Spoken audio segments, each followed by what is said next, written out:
All right, welcome to the stream, everybody. Thanks for spending some time with me here. We're gonna take another deep dive into Stash. What I think the three main objectives should be is maybe just like an overview of what was covered last time in case anybody wasn't here for the last stream. I just went through the section in Stash that we're covering in the Stash Challenge right now, and it's like a minute and a half or so of the tune. So I'll do like a slow playthrough. So if you want to watch back and just kind of really slowly see how things work with the melody, you can do that. That's the first thing I want to cover. The second thing is connecting the melody to the chords that are being played underneath by the other guys in the band. So you can really get some awesome insights into how things work and what's really going on by way of examining the chords. So I was hoping to do that. And then the third thing I was hoping to do is just answer any questions if there are any and be of service in any way I can, whether it's with Stash or if you have any music theory related questions like related to what we're going to get into here, or really anything randomly. Hey John, how's it going, man? Thank you so much for joining. And cool, let's dig right in here. So what I'm going to do is just go to a close-up and slowly play through the tune, and then we'll get into some chords. All right. Okay, so right from the get-go, we're going to start on, well, actually, this, again, I'm basing this version of it off of 97 Walnut Creek, and, everybody has a different way to play it, and it's all good. I'm just going to show you this particular way and tweak if needed. So up on the 12th fret, we're going to start on beat 4, okay? So when we count in, we would say 1E and a 2E and a 3E and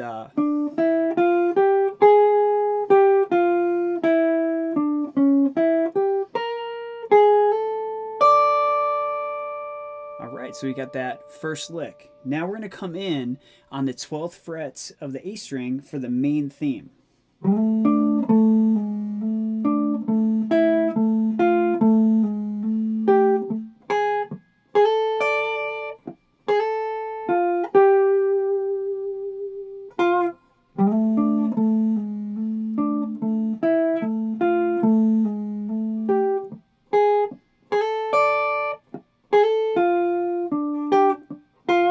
Then we just repeat that.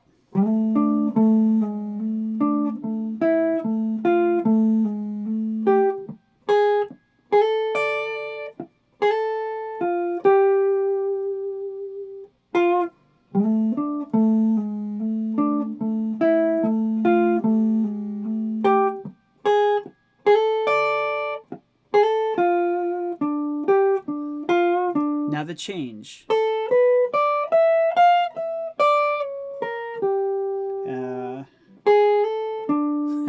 There we go. And then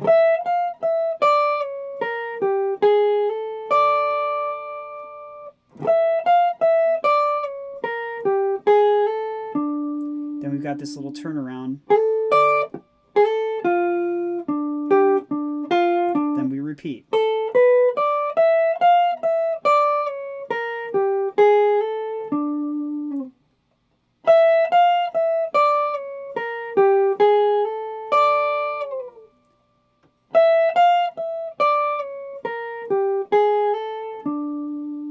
Turn around again. Now the change.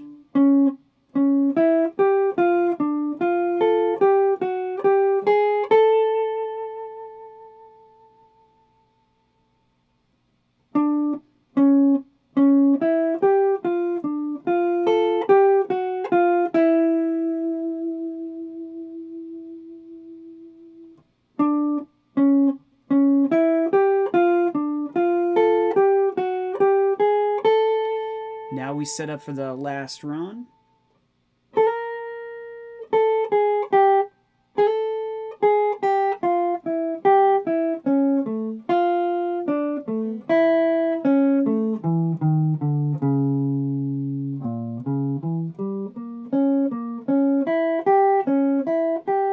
And then for the challenge, we just are going to end on a D minor for the track that we're working off of here, but obviously they go back into the main theme. Cool. Now, hopefully you caught the last stream, but if not, I had like some little tips and tricks along the way, like kind of like there's some mutes in there that are really important, some things that Trey does with sliding that really help out to get that kind of that sound that Trey gets. The slides are a big part of it, you know, some of those kind of things. I thought today I wouldn't cover as much of that. You can look at the last stream, it's still up on the channel. I'm just going to leave it up. Seems like people would like to be able to access that, so it's all good. What I want to do here is get into the chords a little bit, because it's really fascinating to just kind of peek under the hood and see what's going on. Hey Kyle, good to have you here.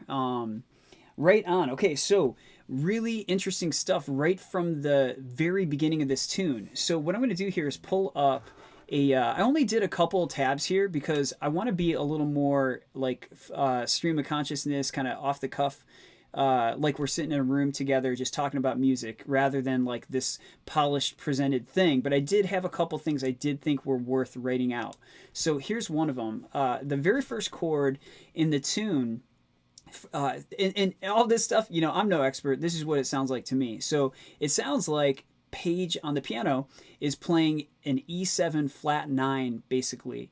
And then the next chord that happens is an A7 flat 9, and then that takes it to the D minor. That's kind of like the home base of the tune. Really, it's in the key of F major or D minor. And notice though that this graphic that I put up, it doesn't have any sharps or flats in it because, well, I'll explain in a minute why I did that. One thing I would have changed, I kind of just did this before jumping on, but if you guys see the fourth note, that fourth 16th note is written as an A flat on the staff. There's one thing that I would change about that. I would actually write that as a G sharp, and the reason for it is because G sharp is the major third of E, and it just kind of makes more sense to think of it that way. But let me kind of explain what I'm thinking here. First of all, this chord that I wrote out here, it's just one voicing of an E7 flat 9. It's kind of a funky one, but I think I put it there so you can kind of see how it connects to the line. So our first line in the tune is this. Okay, now, if we were to write out all the tones that are in that little phrase right there, we've got a D, an E, an F natural, a G natural, a G sharp. Again, you could call it A flat, but I prefer G sharp. Let me see. Yep, and then we just take it back the other way. G, F, E, D. Okay, now, if you were to write all that out and put them in order and say, okay, what chord represents that the best? Notice that there's no E in the intro. So Trey does not play an E. And you may be wondering, well, why the heck am I calling it an E7 flat 9? Well, one really awesome thing you can do if you're trying to transcribe music or get a better understanding of what's happening harmonically and how it connects to the melody is to listen to the bass. You know, if you listen to the bass, he plays an E in the very beginning. Okay, so if we were to play this as a chord, and I would encourage you guys, hopefully you've got your guitar in hand, you can try this. The way I would do it is fourth finger on G sharp right here, play a D with your pinky finger. The F is played with your middle finger, and index finger plays G sharp. If you play it all the way down, it's a it's a tense chord, but it's so beautiful to me. I love that. But you can kind of start to hear, like, oh yeah, you can kind of tell it's in that realm. Now, let's talk about this tab that I wrote out. Now, the way that I hear this, and you guys, tell me what you think, but I hear this as the quality of E7 that would be in the key of C in the Phrygian position. And you may be thinking, well, wait a minute, Phrygian is a minor chord essentially, but and I wouldn't disagree with that. However, I come from the Barry Harris school of thought, and we include an extra note in every key. And that extra note provides a dominant chord in the Phrygian position. So you get this Phrygian dominant sound that's just incredibly beautiful. And the cool thing is, things you stop, it's not so much like this chord is a minor chord, and then this one is a major chord, and this one's a major, and this one's dominant, but it becomes either or. It becomes like way more ambiguous, and you have more choice, which is really cool. So at any rate, if we were to turn this into like a scale run, and again, this would be like Phrygian dominant from the key of C. We would start on the 12th fret. I'm going to do pinky finger up here.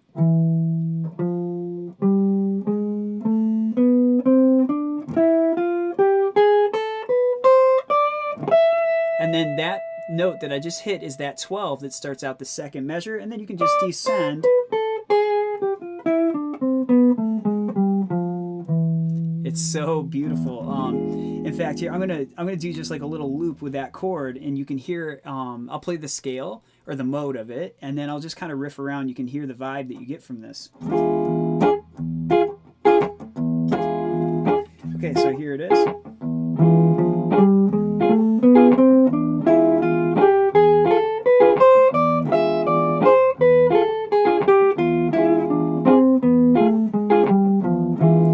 If you were to kind of riff around on it,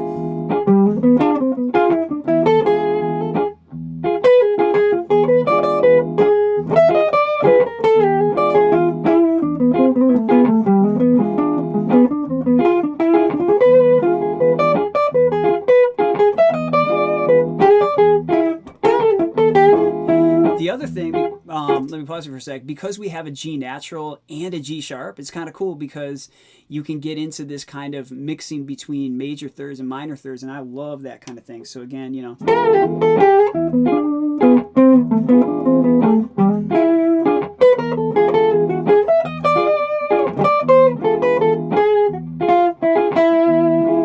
So that you can hear that it's got this kind of exotic sound to it, almost. It sounds like some kind of harmonic major kind of situation. In fact, you know, that is kind of what's happening there. So anyway, just kind of planting the seed that, you know, sometimes it can feel like we need to learn fancy scales or fancy things like that. But this is an example, at least in the framework I work out of, I'm just getting that from the major scale, from the key of C, with that extra note that I include by way of Barry Harris. It's definitely not my idea. But there's a lot of beauty in that, a lot of color that you get from that wouldn't be available otherwise. Okay, now I'm going to go right to the next chord. Okay, so what we do is we go from this E7 flat 9 to an A7 flat 9. Now notice over here at the very beginning by the treble clef, I put a B flat on there because now we're thinking, okay, key of D minor, key of F major.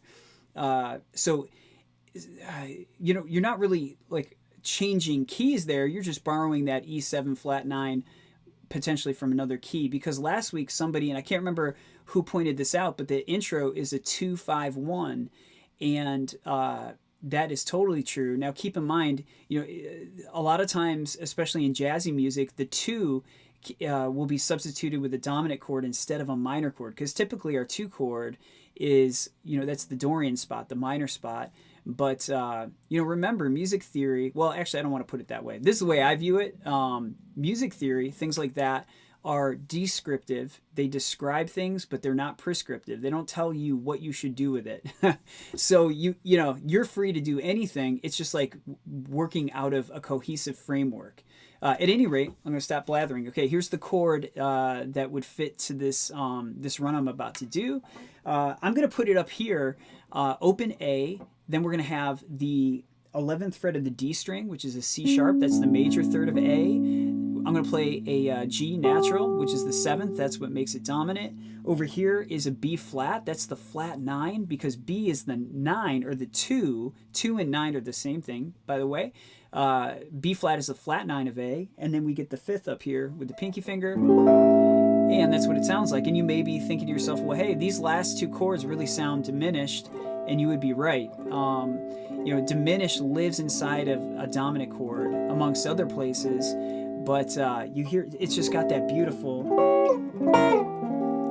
sound. Trey really uses it a lot, and definitely in this one as well. Okay, so coming from the last chord, you know, you have this do-ga, do-ga, and then you have da da da da. Sorry for the singing. And then a D minor. Okay, so this run, I'm going to do the exact same run that I showed you guys for E7 flat 9, thinking of it as Phrygian dominant. Again, A is the third of F, and we're, instead of just doing Phrygian the kind of typical way we would go about it, where it's more of a minor chord with a flat 9 and so on, now it's a dominant chord and it has a major third as well as a minor third. So let's start on 17 of E.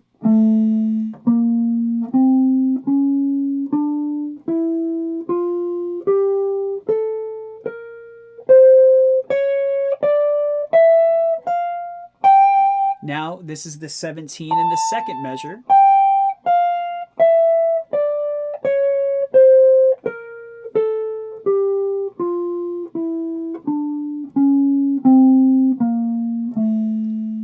Yeah, okay, I love that. So let me erase the E7 flat 9 that I did. I'm going to do the A7 flat 9 and do the same kind of thing. Give me 1 second. Okay, here we go.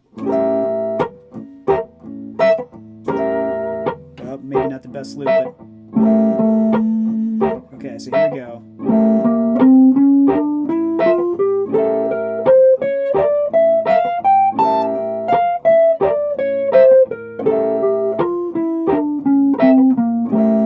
And then again, if you're just kind of riffing,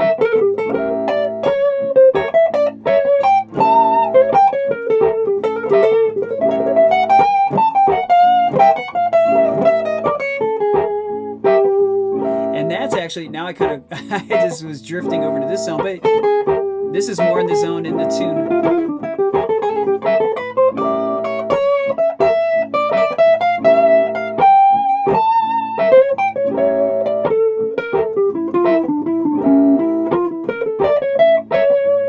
Yeah, right on. So it's just kind of a fun sound to play with and a fun zone to play out of. It's just got a lot of, like, even just the pattern, you can see that once you get to the D string, you've got 3 strings in a row that do the same thing. You can do these little kind of quick little blasts. Trey will do that sometimes. The Steel Page from his book, where he, that pattern, you would go down, up, down.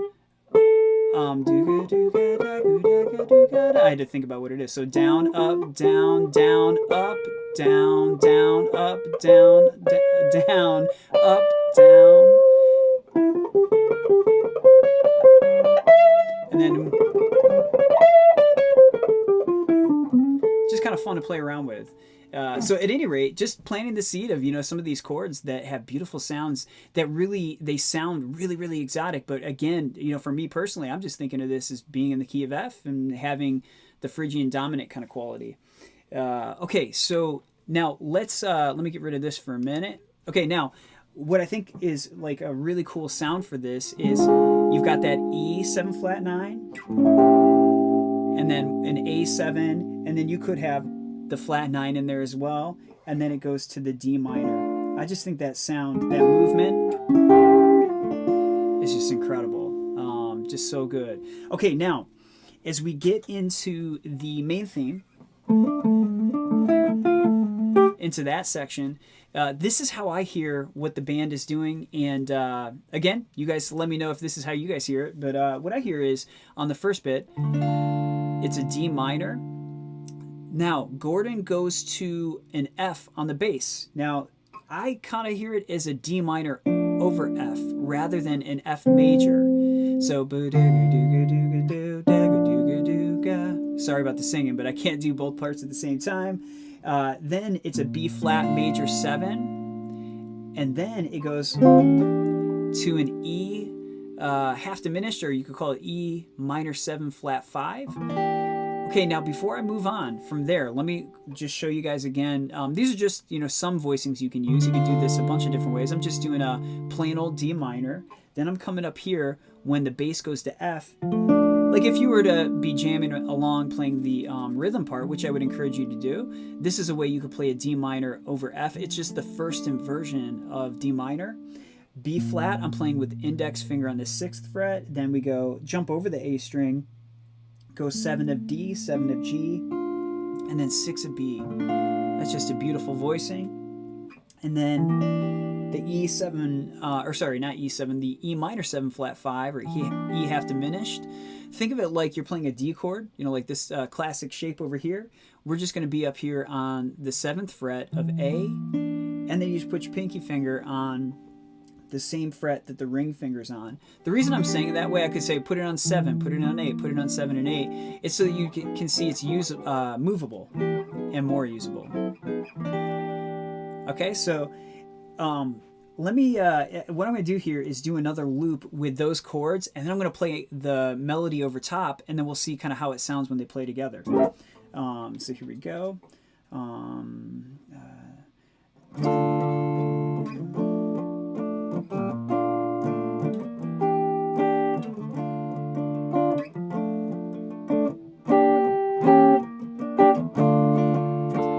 Okay, so there's our loop. I actually included the second part too, and I'll get to that in a minute. Okay, here we go.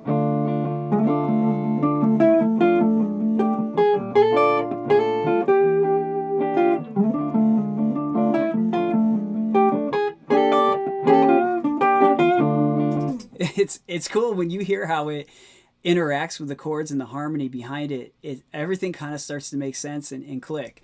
I didn't cover the second half of the progression, so let me do that. So it starts out with the D minor again. Then I'm hearing that as a D minor over F for the second round as well. And then instead of going to B flat, this time around, let me say what the bass does first. The bass goes E, A, E, A, D. So now the way I played it with the chords was an E minor 7 flat 5 to an E diminished to an E half diminished, and then back to D minor. Now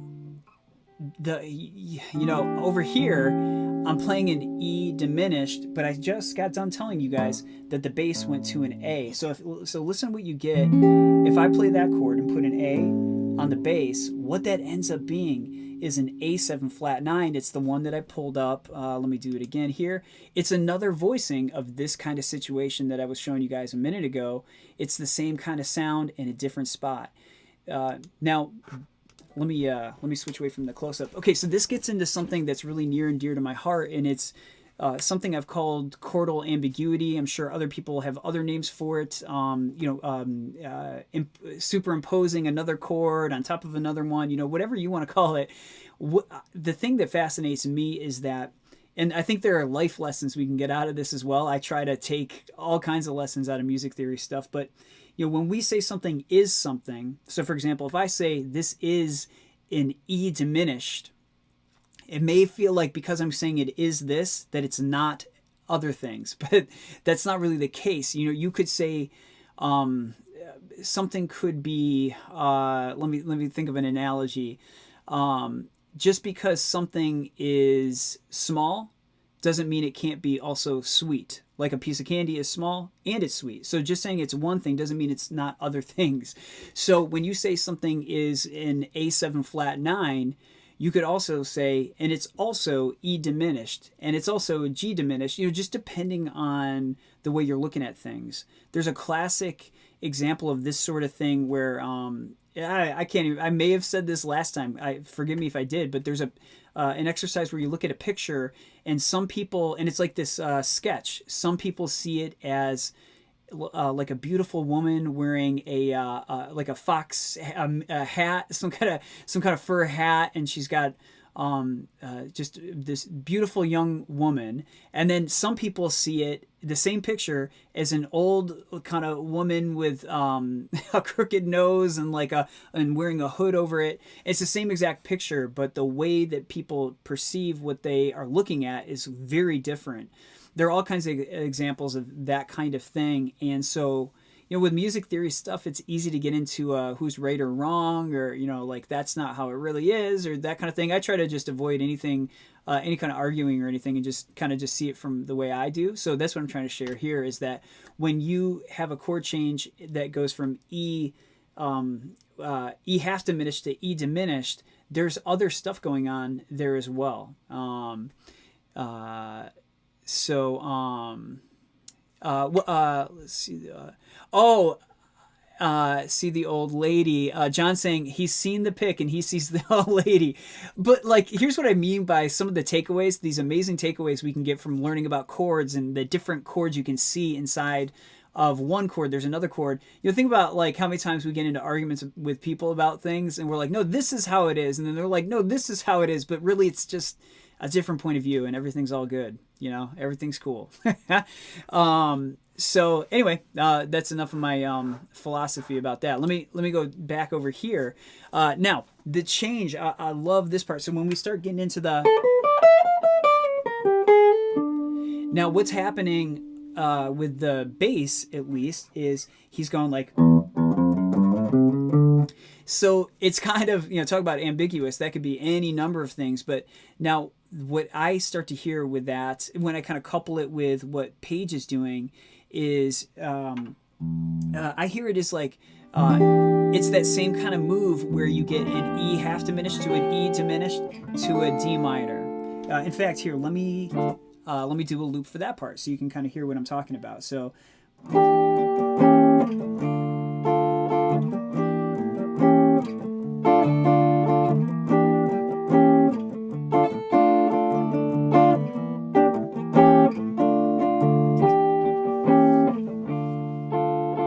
I'm going to let it play through and then I'll hop back in.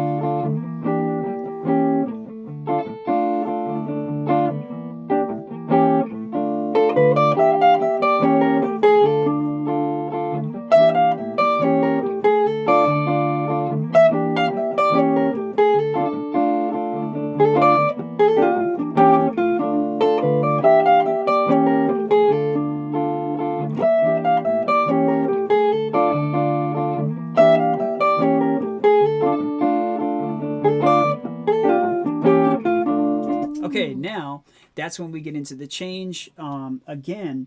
Now, what I would say is on the change where we go, it really, at least from the standpoint of what's going on with the bass and what's going on with the keys, it sure sounds like it's really just kind of droning off of that A7 flat 9 kind of thing.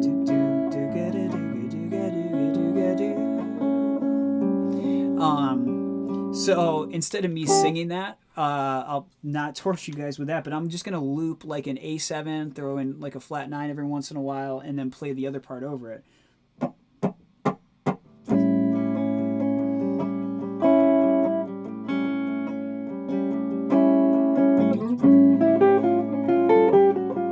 Okay, so here's how you can kind of frame it. Whoop, messed that up. Here it is again.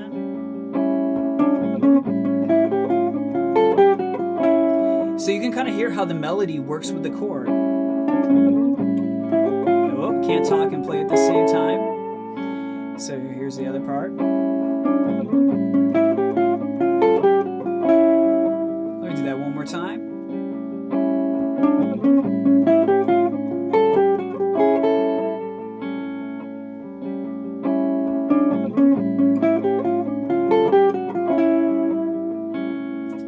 Right on. So hopefully that comes across, the interplay between the melody and then the harmonic backdrop that's really supporting everything. Well, they really support each other.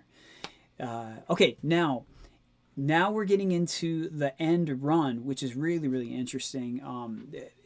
It's got, I think the most interesting thing about the last run is the count, like the rhythm of the chord changes. It's very wonky and almost you feel like not only is it this amazing tension leading up to a release, but the odd like timing of everything. And I don't, it's not in an odd time signature or anything like that. It's still in 4/4, but there's a lot you can do creating rhythms inside of 4/4 to make something feel almost like you're not standing on solid ground. And then what happens is when you feel that kind of, you're almost on the edge of disaster and it's really tense, and then when things resolve, it's that much more satisfying. So here's what I'm talking about. When we get into the part that's like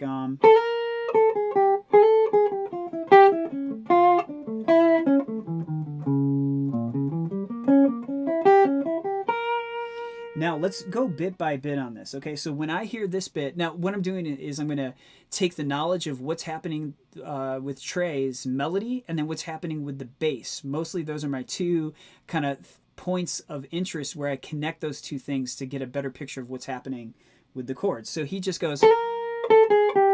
Now, at the time Trey's playing that,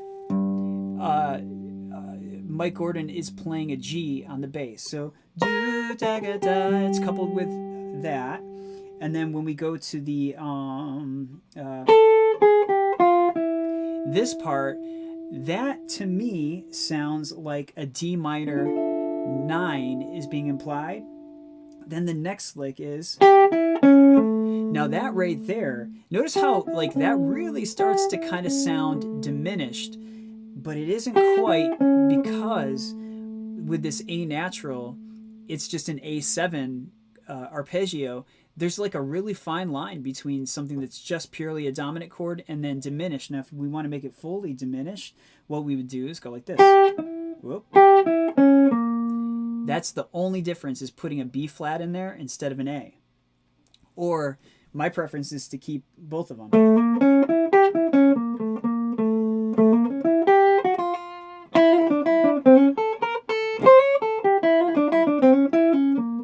You just get some really cool sounds when you keep both of those in the rotation. Okay, now after the A7, now right there, that's just a D minor chord. If you were to play it as a chord like this instead of pick the individual notes, that would be like the second inversion of a D minor chord. All right, so you've got an A, a D, and an F right here. Okay, then right after that, we do this really long A, I was about to say A7, but it's really just kind of an A major arpeggio. This is a point I want to get into in a second, though, is you can take something seemingly simple, like just a major chord shape, and then incorporate some chromaticism and get some beautiful sounds. Now, at the end, now keep in mind, that was just kind of like an A major chord, and then the last run, we get this really beautiful tension, which sounds to me like an A7 flat 9. So we've had a lot of those 7 flat 9 chords going on. And let me do that last run really slowly.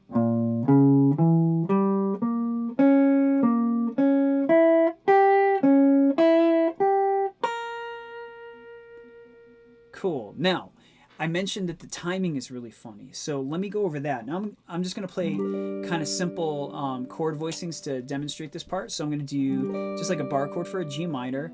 And then I'll do my D minor 9 that I'm kind of hearing with this. Let me see. What was the part I was talking about with that?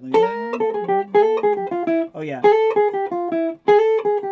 So that one there I'm hearing is a do-da-ga-do-ga. That sounds like a D minor 9. And then for the A7, I'm going to do it right here. And then go down to D here. I'll explain the rhythm in a second. And then A7 followed by A7 flat 9. And then we'll resolve back to D minor. Okay, now the count is like this. 1 E and a 2 E and a 3 E and a 4 E and a 1 E and a 2 E and a 3 E and a 4 E and a 1 E and a 2 E and a 3 E and a 4, and then you resolve. So if anybody was having a hard time with the rhythm in that part, I'm really hoping that that helps clear that up, because it is super weird. But that's the thing, it's in 4/4, but the way everything's placed, it feels kind of disorienting. Like, whoa, where's 1? You know, where am I? So again, 1 E and a 2 E and a 3 E and 4 E and a 1 E and a 2 E and a 3 E and a 4 E and a 1 E and a 2 E and a 3 E and a 4 E and a 1. So let me do another loop here with that part, and you'll get to hear how it kind of plays with that. So here we go. 1 E and a 2 E and a 3 and 4 and 1 E and a 2 E and 3 and 4 and 1 E and 2 and 3 and 4 and 1 and 2 and 3 and 4 and. So after this loops around, I'll play it with it again. Now you come in on the and of 4 and 2 and 3 and 4 and.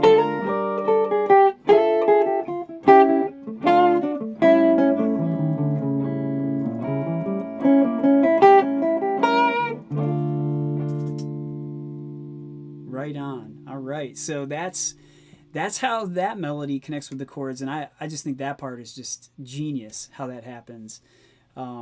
Okay, so let me pause for a second. Hopefully we've covered two of the main objectives, just like a run through of the tune again at a nice slow tempo so you can really see how everything works. If you can couple that with last time's lesson, you'll get some of the little, like I gave some tips on the pick strokes and some muting and some stuff like that. And there's some bends that are really, really, I think, important to the getting that kind of Trey sound. Although, we want to be careful to not like just totally try to sound like Trey. Hopefully we can take something from his playbook and develop our own voice. That's always my hope and my intention. So we covered the melody, and then we covered how the chords play into that and interact. So the third thing I wanted to do is just leave time for any questions you guys have or comments, or how's it going if you're working on it. Where are you guys playing it? Are you doing it on the 7th fret? Are you doing it on the 12th fret with your pinky, with your index? I got a couple cool insights into how people are doing it last time. So yeah, any questions? I'm just going to leave it open. I know there's a little lag here, so we can hang out for minutes.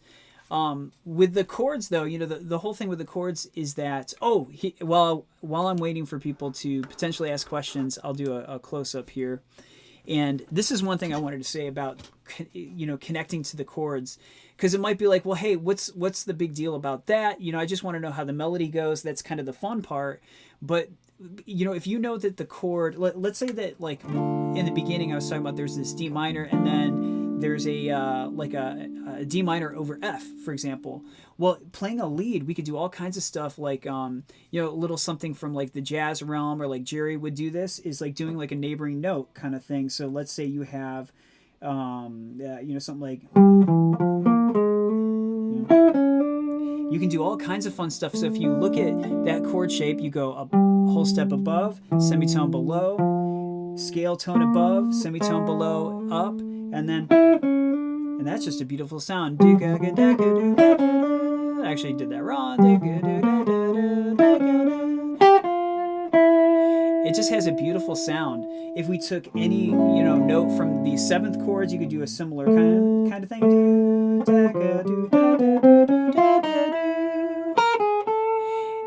So those notes in a chord, really, they're like pins on a map, and you can just kind of connect them with chromatic runs. You can connect them with neighboring note kind of things. You can do so many different things.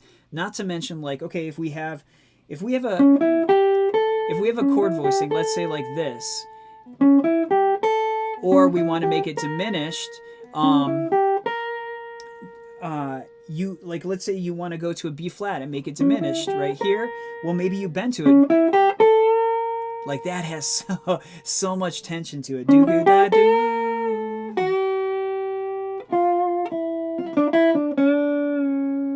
So you have so many options using chord tones. Okay, so John, let me see. I'm doing it right out of the 4 ways to play it. Okay, cool.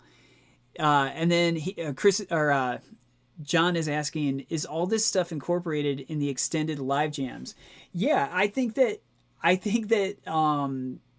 if you're talking about some of these kind of diminished things, yeah, definitely. I think that Trey's playing off of that. I want to be careful of not, I'm no expert in what, Trey's, I don't know what Trey's thinking during jams, but just from analyzing what it sounds like, there is a lot of tension by way of doing diminished things. I did a video a while back with a clip of Trey at an interview, like way back in early 90s, talking about creating tension and release. And he definitely was hinting, and he was actually, I think, using Stash as an example in that one of how he would use diminished stuff. I am going to share one thing. Here I've got a book on the shelf that I really have big plans for, and I just haven't done it yet. So shout out to Paul, who sent me this actually a while ago. Let me see. Let me do it like that. So this is the System of Tonal Convergence for Improvisers, Composers, and Arrangers. And apparently this is one of the books that was really impactful for Trey in learning about different points of tension and release. And there's some really tripped out stuff in this book, and I plan to do some stuff on it. but I have to wrap the concepts around my brain and make sure I understand it so I can share it. But what I mean to say, the reason I'm bringing this book up is it has some other kind of outside sounding stuff and some other approaches that are currently not in my wheelhouse, but I plan to add them, and then I will share more of that. But I have a hunch that it's some of the stuff I'm talking about today that would be in a Stash Jam, and then some of the stuff that's discussed in this book as well. So at any rate, I got to study this and get it back to Paul one day. Okay. Anyway, okay. Any other any questions, anybody? Do you guys need any help with any other aspects of the tune? Any questions with technique or anything at all? I'll hang out for another minute, and as usual, if everybody's ready to hop off, that's cool too. I hope you guys, wherever you are, it's as beautiful as it is here in the Metro Detroit area. It's a great day. Yeah, okay, John's saying, hey, very cool. Thanks, I'll check that out at the library. Yeah, hey, somebody out there, study it and share it. You know, I'll try to do it too, but if somebody beats me to it, hey, it's all about spreading the knowledge and sharing the music with people. So, cool. Give it another sec.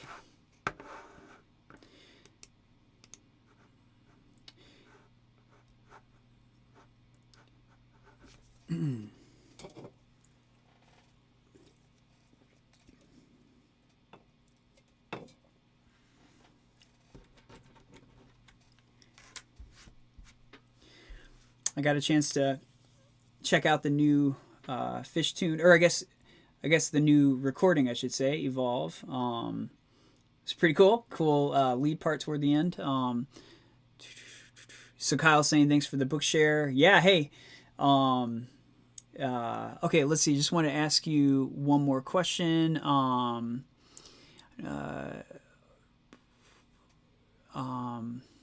Okay, so John's asking me. He said he's asking, I have a Languedoc clone, but use my Paul Reed Smith mainly. Okay, so I do not have that guitar anymore. I sold that to a guy, and I feel bad. I'm forgetting his name, but he reached out. This was actually a couple years ago, and he really wanted that guitar, and so we made a deal. And the guitar that I had was an Olendock, and I liked it. However, I like this guitar better. I guess that's just really what it came down to. There were a lot of cool features on that guitar. I upgraded. Like the one that I got was a kit that was like, gosh, at the time I got it, it was probably like $600 or something, but you had to put it all together. Nothing was really connected, or like the electronics weren't in there. You had to put the tuners on, put everything on there, and I did all that, put stuff in it. But in the end, it I prefer the way that this guitar plays. Really, it just came down to that. That was the long and short of it. Man, okay, here's Jonathan. Man, so good to hear from you, man. It's cool. I start to, get to know you guys. There have been people that have been around for so long. Jonathan is one of them. So, man, it's so cool to hear from you. Let me see. It's been a long time. Literally just recorded my Stash intro. We'll upload soon. Right on. I'm so happy about that. The thing I was really hoping to do was to encourage people to kind of put themselves out there and do something that maybe they would have hesitated to do, like if they didn't have a reason like this. It's not really about the prize or like a contest or anything. It's just like, hey man, put yourself out there and you can do it, and I believe in you, and all that kind of positive stuff. And people have been doing it, and I'm so happy and impressed with everybody. Everybody is doing an awesome job. So I'm so excited to hear your take, Jonathan, man. So good to hear from you. So yeah, John, sorry, I do prefer the Paul Reed Smith. I did have a guy reach out to me months ago that is a luthier that is working on a really nice kind of high-end clone, and he was going to be taking a little time. It was going to take quite a while to finish it, but he apparently wanted to send it to me and do some lessons with it and check it out. So if that does happen, man, I'll share it with you guys. Sounds like that'll be a really cool clone. I noticed a lot of people have them as well. So what do you guys have? Like, I see Freds are really popular. A lot of people have the Olin Dock. There's some brands I don't quite know what they are. Maybe they're more kind of like boutique luthiers and stuff. But yeah, so I liked the Olin Dock. I had a good time with it, but somebody else wanted it more than me, and so it worked out. Right on. Okay, any other questions, guys?